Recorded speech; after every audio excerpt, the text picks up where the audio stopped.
こんにちは、マカロニです。夏になるとスーパーの野菜売り場にピーマンがたくさん並ぶようになりますよね。袋でお得に売られていることも多くて、つい手に取ってしまうという方も多いんではないでしょうか。炒め物やお弁当のおかずにも使えて便利な野菜なんですが、気づけば冷蔵庫にたくさん残っていたなんてことはありませんか？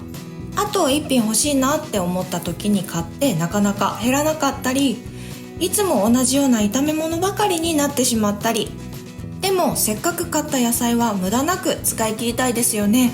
今回はそんな時に助かる作り置きをご紹介します。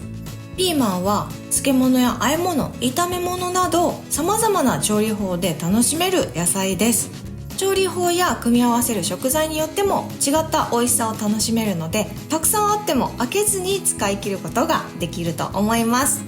ピーマンを美味しく使い切りたい方はぜひ参考にしてみてください。それではレシピスタートです。